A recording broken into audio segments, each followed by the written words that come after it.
Each week during this segment, we give each panel member a chance to say what's on their mind. Colin?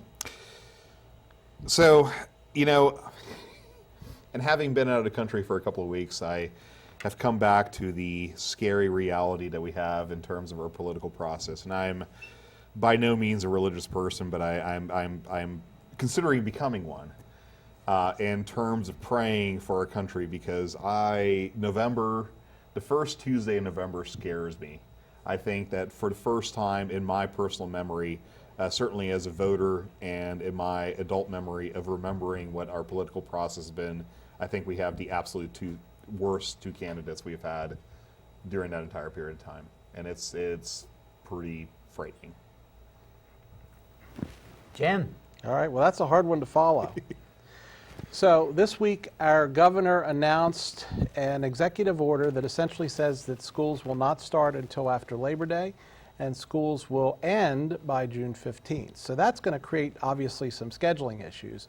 But the economic benefits for tourism and other things, I think, are touted as some of the major reasons why that's a really good thing, as well as giving families an opportunity to have more time with their kids in the summer and perhaps take another trip to the beach or whatever the case may be.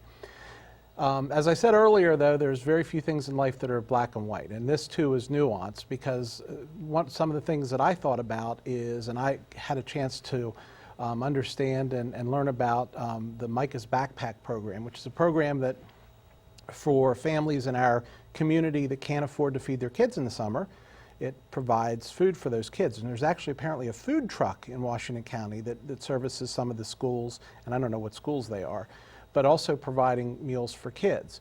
For those families that can least deal with it, it means potentially more child care expenses.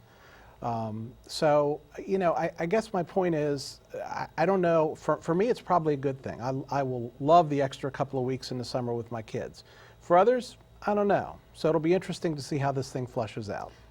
Well, and I think you're touching on something very important, which is, do we need to have other summer programs that may address some of those concerns? Yep.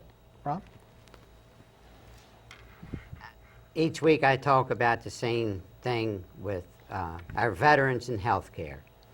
And I haven't seen either political party yet deal with it. Hopefully within the next, before November election, they talk about having the same type of medical care for our veterans that John McCain had from the time he got out of being a prisoner of war.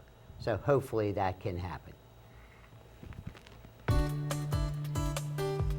That's all the time we have for tonight, but we hope you will like us on Facebook and follow us on Twitter.